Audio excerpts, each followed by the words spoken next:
Antoinette James, reporter in He-Waka-Putanga jurisdiction. Welcome to Behind the Beehive, where I look behind the corporation jurisdiction's political show and try and reveal the truth. The truth today is we're going to be looking at this hijack of our culture by the 1% of the 1%, the elite, with their culture, superimposing their culture over us, but not in a way that would blend and add to us, but in a way that is to destroy us.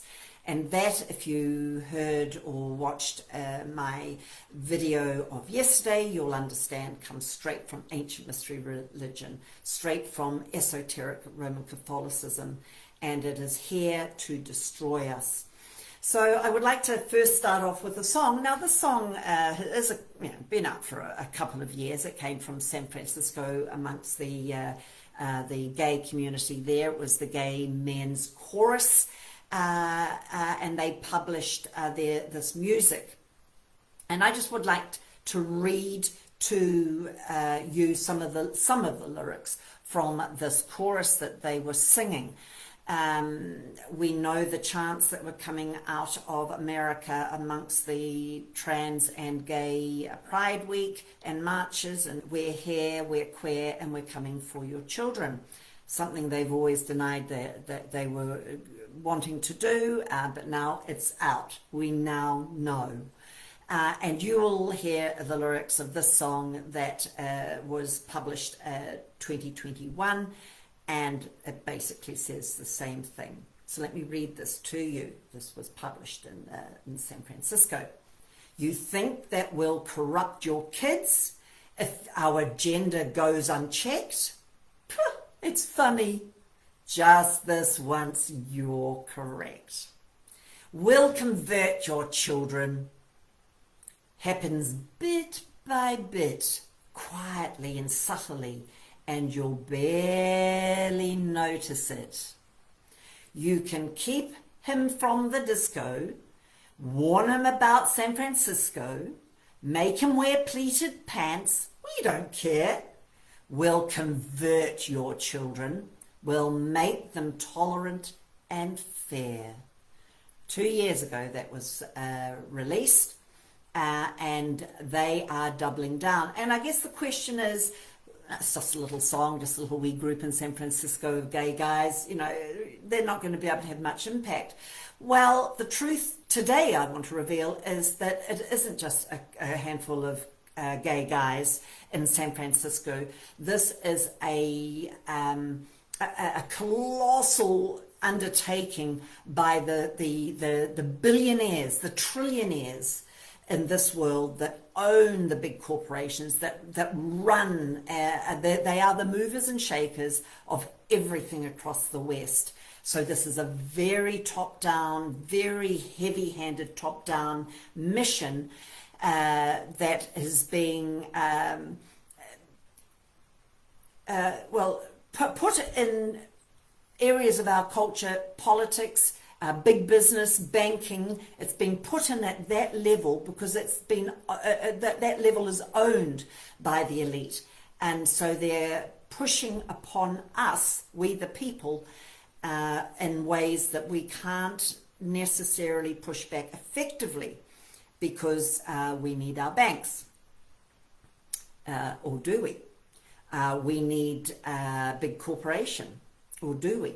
It's up to us. Are we going to push back? Are we going to say, actually, we will not be using your facilities, we will not be shopping in your shops? If we want to stop this in its tracks, we have to stop feeding the beast. A lady, an investigative journalist, there are still some around, her name is Jennifer Billick. And you'll probably, if you've been around Rumble or BitChute, YouTube, may have come across her interviews, or maybe you've read her articles online. She is a feminist, but she's very outspoken because she can see that just the simple perhaps needs of making sure that women in the 21st century get a fair shake in life. This feminist movement is grown legs and has crawled as fast as its little creepy crawly legs can take it, and merged with the other rights like gay rights and trans rights, and has changed. It is unrecognizable. So she's standing up, she's speaking out, and she said about this, meaning about the gay rights, how, you know, maybe homosexuals needed a fair shake in today's modern world. She kind of gives them that, but again, that this has grown little crawly legs of its very own and is scuttled off into dark and dank corners. And she says this, today's movement, homosexual movement, however, looks nothing like that band of persecuted outcasts. The LGBT rights agenda, note the addition of T, has become a powerful, aggressive force in American society. When you hear across the board anything that mentions American society, in your mind think West society, America, Australia, Canada, Britain, New Zealand, and some other little countries. We are all being run out of America with the big corps and the elite. So, you know, we're already globalized. We must understand that. She goes on. Its advocates stand at the top of media. So they're the media magnates. Academia. If you're not totally woke, you don't get those positions in universities across the West. The professions, and most important, big business and big philanthropy. Big business that also takes in big pharma, we know that. We are being controlled not via our government necessarily. We don't live in democracies. Our governments are being controlled by NGOs, these very people that Jennifer Billick is talking about. So we vote for our governments and think that we've got people in that are going to listen to us, but they're just there. They're just the shop front. We are globalized. We are already in a one world government, a one world religion running out of the UN and facilitated by big business, big pharma, and the banksters. Now, Jennifer Billick was also interviewed. I listened to an interview of hers yesterday. And she says in this interview, it was easy for her to really find out who the rascals were, my words, because she followed the money. And I think we all know we can follow the money, even in New Zealand political scene with prime ministers that have come in averagely wealthy, middle class, and gone out crazy rich. We can follow the money. We can see where the money is coming from. That these prime ministers and presidents have been totally used as a tool to facilitate change for the elite, getting big money as they do so. And she talks about the top-down push. She talks about the billions spent, schools held for ransom, because many schools are screaming for funds, and big business will come in helping, but there's strings attached. You must be woke, you must push the trans agenda, or you don't get the money or the facilities or the equipment, etc., etc. She talked about techno-medical industry. She talked about the medical industrial complex making the military industrial complex look like a picnic in the park. Enormous money is being thrown into this because obviously they are making crazy billions by all these reaugmentations of people's bodies. She talks about there are two genders. She talks about when I die, when they look at my bones in 200 years' time, they'll be saying that is a woman. There'll be no dispute what kind of gender we've got lying in this grave here, who these bones belong to. And she talks about our biology being fixed, and it's the banksters, the elite, the big business, the big pharma owners, movers and shakers that are bringing in this war, this philosophical war, because this is what it is. It isn't a biological war. There's only two genders. It's a philosophical war. And as that song said, it's been brought in bit by bit, particularly over the last 20 years. And as I said yesterday, our children have been indoctrinated. It's all done and dusted. We have a fight on our hands. She also mentioned some big names. So I think they're worth just putting out there. And so that you can do a little bit of research yourself. It's very easy, just pop their names in the search engine and very quickly you'll find that they're either homosexual or they're transgender. They are billionaires, trillionaires, and getting even richer on the backs of the devastation that they are causing.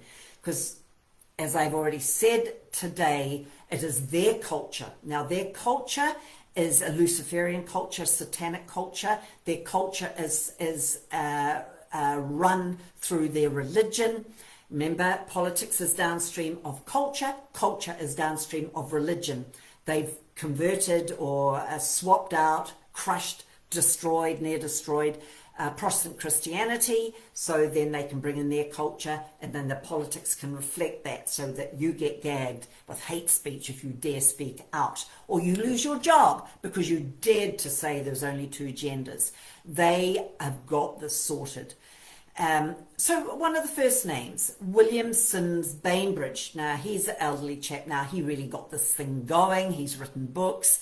He's a sociology professor, and he then has had a guy he's mentored, Martin Rothblatt. He is transgender. I'll get back to him in a minute. Another guy you might like to look up, a crazy rich guy that is really funding this through the Open Society Foundations. His name is John Stryker. He's a homosexual and is really pushing and has been pushing for these changes. He got a whole lot of homosexual lawyers and big business homosexuals, and they started creating, putting together documents in America that changed legislation that the likes of Clinton and Obama then enacted. So it is people with agendas to push, people that do not like conservatism, they do not like Christianity, they do not like the status quo. They are pushing change. Another name to look at is Jennifer Pritzker, transgender, an enormous crazy rich Jewish family. And then we get back to Martin Rothblatt, who is probably one of the big movers and shakers that people are fey with now. Married to a woman, but also got a robotic wife as well, modelled in the same image as his wife.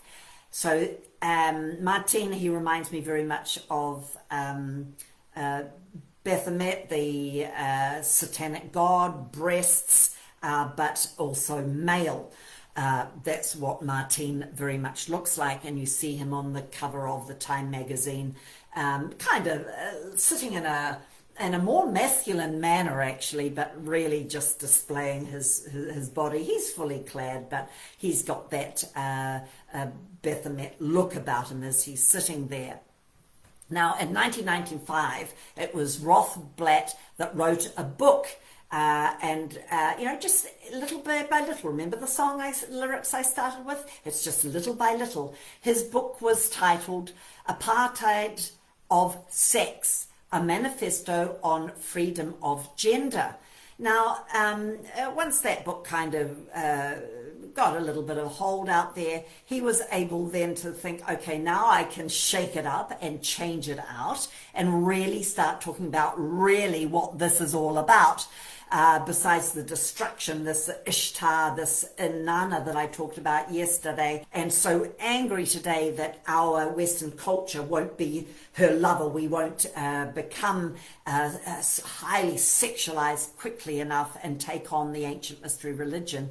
so that just like 2000 BC, Ishtar stood on Stonewall and threw bricks to destroy the city of Uruk, King Gilgamesh's city, because he wouldn't be a lover.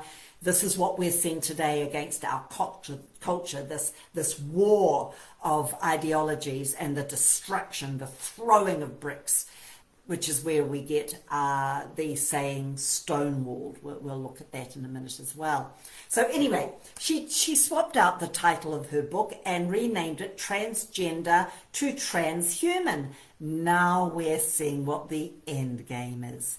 Transgender to Transhuman, a manifesto on the freedom of form. So to get us to get rid of our gender, to stop looking at ourselves as female or male and really enjoying and celebrating all that means. First, we get rid of genders, then we get rid of, we make young girls feel that they're really a boy in a woman's body, and same for the boys, oh, I'm really a girl in a man's body. So we start blurring those lines. They can't change their biological sex, so now we've got this whole industrial medical complex spending crazy amounts of money getting it going, so that governments and people are funding it and causing these big corps to grow crazy rich, and their owners, the names I mentioned above, and causing clinics to pop up all around the world. 10 years ago, didn't have a clinic. Now, clinics everywhere. It's an enormous money-making exercise, and they're just getting rich, rubbing their hands, laughing all the way to the bank, while they dehumanize us and degender us and get us ready to start living in a cyberspace rather than in our own bodies, and living in this world that we love. And don't think that you're going to have a great time because you're a pleb. I'm a pleb. We're not going to get that. We will be unhooked. It'll be like the Matrix. Check that out. And in fact, I might just mention while I'm talking about that movie that came out, was it 30 years ago now? It goes so fast. The Matrix, that actually was an illustration of transhumanism, transgenderism, transhumanism. That was the take-home message for that trilogy. They didn't reveal that at the time because they thought we weren't quite ready, but they're openly speaking about it now. So Rothblatt argues that that acceptance of gender non-conformity is the first step towards embracing and securing rights for future cyborg humanoids. That's what this little poison needle was all about, to start to get us to become more a Borg. They even talked about that. Once our genetics are changed, we are Borg. We are Borg. No longer am I an individual. We know that was at Star Trek, wasn't it? Had We Are Borg. Totally dehumanized and only part of the whole. All part of that collectivism. Fascism, that's left-leaning, the same as communism, all part of the whole.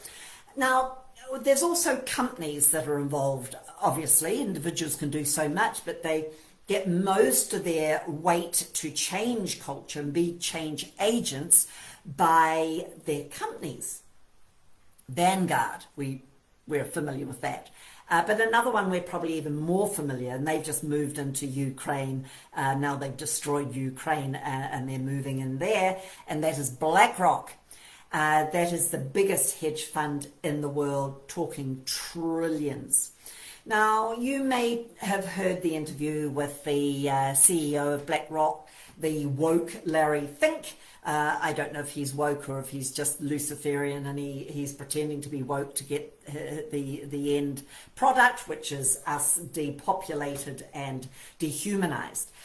He was interviewed and he was asked, the interviewer was talking about the investment criteria, asking Larry about his investment criteria. What's that looking like for you these days? So, they are out of the closet in more ways than one.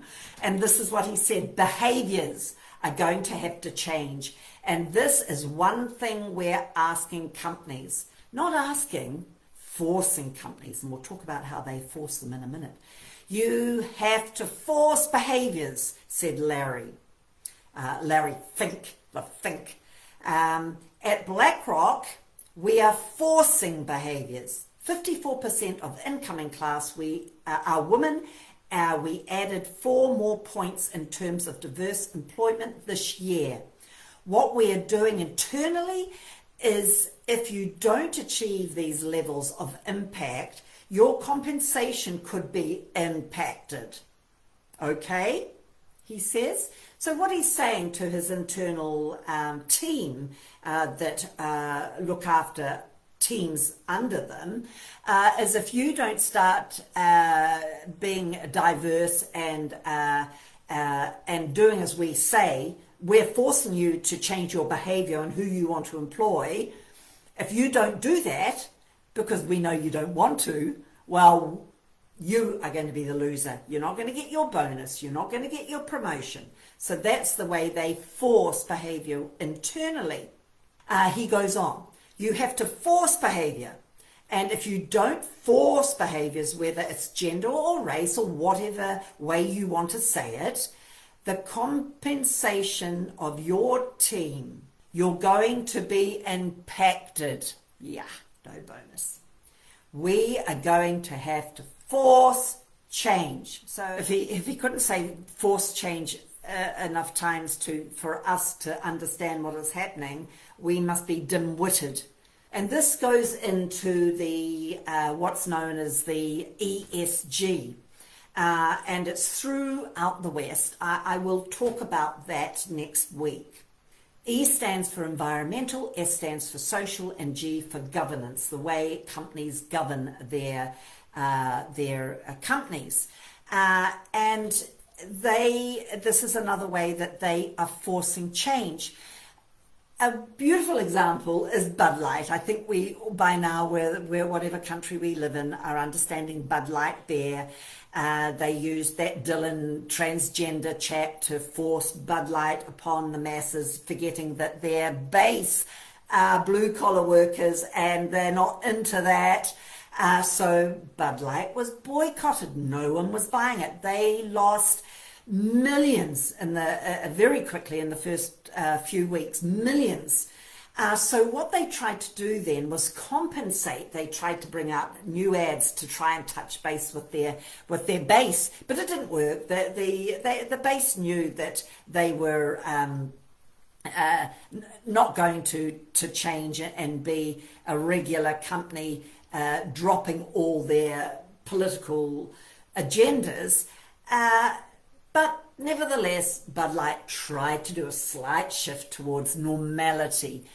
That didn't go down very well with the likes of Vanguard and BlackRock, that kind of oversee the ESG scoring, because this is what it is. It's a social credit system for companies to force change and to keep them compliant.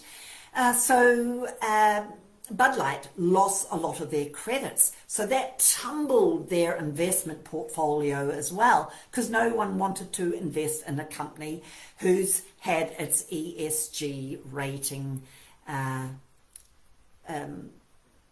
narrowed, collapsed really. Now, Elon Musk, you might have seen his Twitter. He says SS in the ESG stands for satanic, because that's what they did to his company. They didn't like what he was doing, probably buying into Twitter, and they collapsed his ESG rating.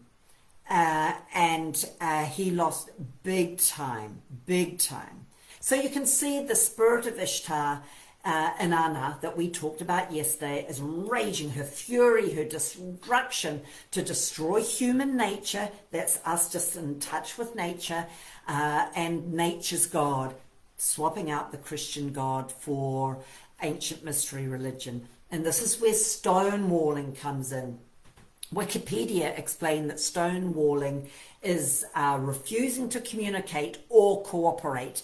And that's what these big businesses, this big corps are doing now, big pharma. None of them are cooperating. They're just finding different ways to destroy us. Our governments aren't cooperating because they know they'll be taken out. They won't get their bonuses.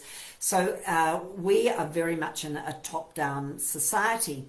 We are being flood zoned, just like they did from Event 201 with the COVID scamdemic. They're flood zoning us with all things transgender.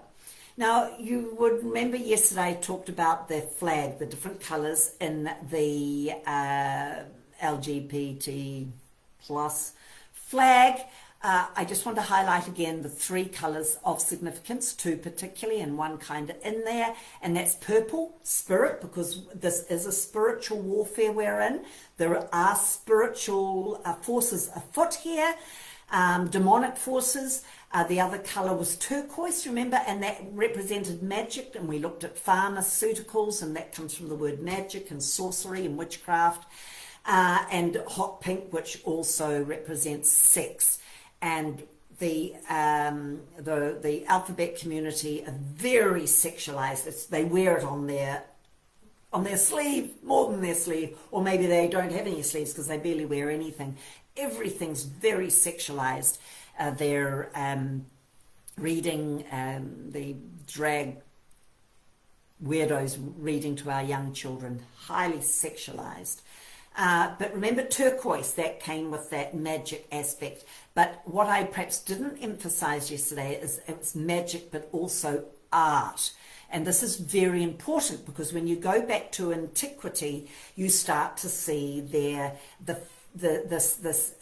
magic, this fetish of the sexualization and the destruction of gender, or the neutralizing of gender. Back then it was more just neutralizing the difference between man and female. It wasn't kind of lots of different genders as much as we're seeing it today. A little bit, but not really. You know, they've got the satyrs and the different nymphs and tritons and sirens. So yes, they had all that kind of gender thing going on, but it looked a little bit different back then. So I just want to look at the magic and the art part at the moment, because part of that magic, we can use the word fetish, and that's what we're seeing. I think many professors and people that are standing up against this damaging destruction towards our bodies as human beings, they're using the word fetish. That joins with magic. That's the turquoise in the flag.